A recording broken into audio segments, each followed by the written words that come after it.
Our passport application was denied for not having a social or a permanent address.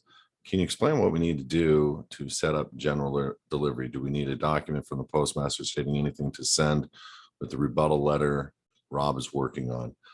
We're going to give you a copy of a video. We've already done a couple different things. There's if you just type general delivery in USPS, they want you to believe that the postmaster has discretion as to whether they want to give that to you. It's an absolute. There's no discretion of a postmaster, that they just don't like doing it because, well, many number of reasons.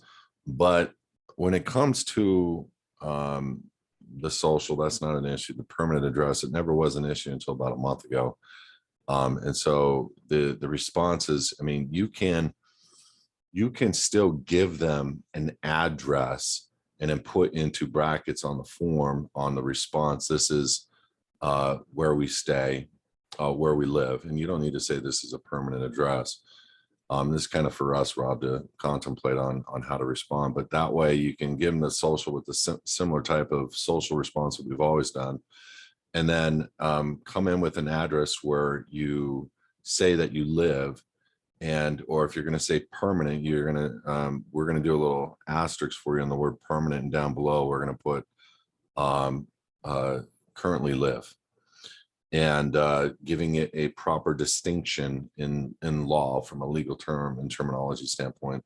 And the reason is that's not necessarily from a jurisdictional standpoint going to affect you. The reason why they're doing that is you put zeros on the zip code, and they have completely changed everything in the last 60 days. And we've developed a bunch of letters in response to all the stuff that they're doing, but they're literally trying to hide and at the same time covering their butt. And they changed the oath and they changed everything, but now the oath is to our benefit. And so we really now get to use these explanatory statements to upfront explain these things through to be able to do what we do. So if it were me, I think everybody should have either a private UPS store box that they're using for mail for the foundation, but for the purposes of the passport application, just put any address, and versus trying to go down and get the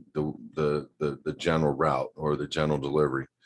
But the general delivery should not be that hard. If that's the route you want to go, it should not be that hard. But if it were me, I'd just put any address, and then we would outline that. And I'll talk to Rob about it, but we can outline that address with an asterisk, giving our distinctions of what in law permanent means. Because permanent means you hold permanent allegiance to there's legal implications to the word. And so I don't want to give that the terms and terminologies that these guys use for these legal implications. Hold on.